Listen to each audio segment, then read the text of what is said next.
Às vezes as pessoas olham para você e falam assim, Vilela, você é brilhante. Não, todos nós somos brilhantes. De alguma forma, né? Como é que você está polindo esse seu brilho? Como é que você pule o seu diamante do dia a dia? Porque todos nós podemos tudo, temos o mesmo cérebro, a mesma capacidade de pensar, de imaginar, de desenvolver a nossa inteligência, e só que alguns focam em determinadas coisas e fica melhor naquilo. É. Então, faça a sua escolha e foca, se dedica, come, bebe, dorme aquilo, que você com certeza vai conseguir atingir o seu objetivo. Então, não tem milagre. Eu queria ser importante, queria ser um cara importante, mas com 8 anos de idade. Ah, é? Olha o que eu fiz para ser importante. Você era criança, você pensava em ser o Em quê? ser importante. É? A minha O mãe, que era ser importante pra você? Era... alguém que cuida, que todo mundo fica em volta Ah. e se reverencia, tipo assim, acha você admirável. Ah, entendi. Eu via essa imagem na minha mãe. Minha mãe era Ah, essa é? empreendedora. Ela não sabia ler nem escrever, mas ela pegava resto de feira e dividia com os vizinhos. Ela já cuidava dos vizinhos. Eu Ah. achava que aquilo era um poder enorme. Toda a favela se reverenciava a minha mãe. Minha mãe cuidava de todos.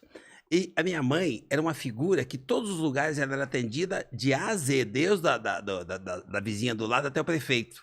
O carisma, aquela pessoa poderosa. E eu queria ser poderoso como a minha mãe. Era um exemplo. Ela me fortalecia, conseguia cuidar e conduzir 8 filhos Caramba. morando na favela. E eu queria ter aquele poder que a minha mãe tinha. Quando a minha mãe faleceu, eu tinha 7 anos e meio. E eu falei, como é que eu vou fazer agora para poder deixar o legado que a minha mãe deixou? Porque para mim, minha mãe é imortal. Porque para mim, morre só quem é esquecido. Como a minha mãe não foi esquecida, para mim, ela é permanente. É imortal. Mas E na época, como foi isso pra você? Com 7 anos e meio? olha, a minha mãe me ensinou uma coisa muito forte, Vilela.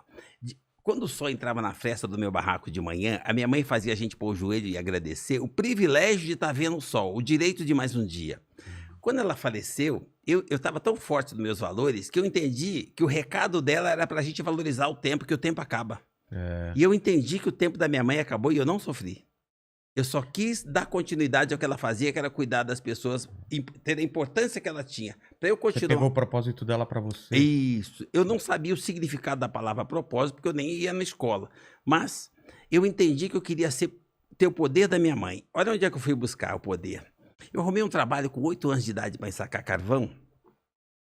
E com o dinheiro que eu ensacava carvão, eu trabalhava 12 horas por dia, porque minha mãe sempre me ensinou que o dia tem 24 horas. Ninguém precisa mais que 8 para dormir. Então eu sabia que sobrava 16. É. Eu trabalhava 12 horas ensacando carvão com 8 anos, e eu não achava que era exploração, que era trabalho escravo. Eu achava que era a oportunidade de eu ser importante, de eu buscar o meu grau de importância.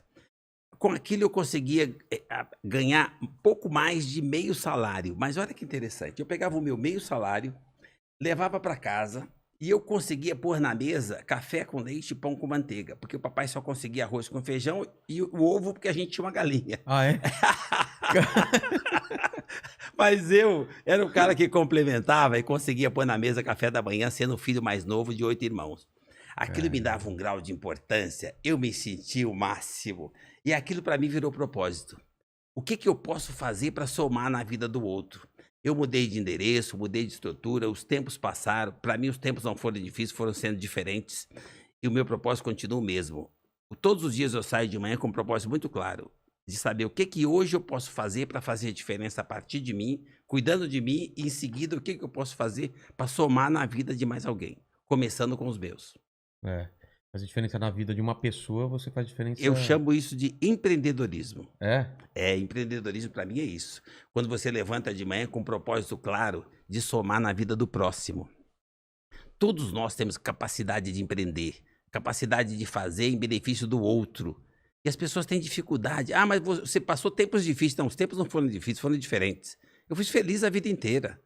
É o propósito, o ponto de vista, como é que você está olhando as coisas? No meu ponto de vista, que eu tenho muita fé, Deus não sacaneia ninguém. São fases que você vai passando e vai adquirindo anticorpos. Meus filhos são tudo frágeis e eu tenho anticorpos. Então, assim, eu sou privilegiado. Então, assim, você já nasce da condição para ser forte, para ser resiliente. Quando você nasce nessa condição, você nasce com mais possibilidade de ir para a próxima fase e de ser resiliente para cada fase que aparece. Porque a natureza é perfeita. Ela te cria naquela situação, você faz as melhores escolhas, porque eu morava na favela você pode fazer escolhas. É só você copiar. Escolhe aquilo que o outro escolheu e está dando certo. Porque quando você erra na escolha, começa a dar errado muito cedo. Quando você percebe que tem pessoas que fizeram escolhas diferentes que deu certo, copia. Eu copiei os meninos que carregavam marmita, porque os outros meninos que carregavam outro tipo de coisa duravam menos. É, você É só isso. já viu que podia ter problema se você entrasse. Tinha duas escolhas, você escolheu Por a que que eu escolheria uma coisa que eu tô vendo que tá acabando rápido? que dá mais dinheiro, mas que acaba rápido. Eu não sou mais honesto ou mais inteligente, eu só fiz uma escolha melhor. É. Eu só copiei aquilo que dava certo. Então, eu acho que todos nós podemos fazer isso. Ver o que está dando certo, copia. É simples assim.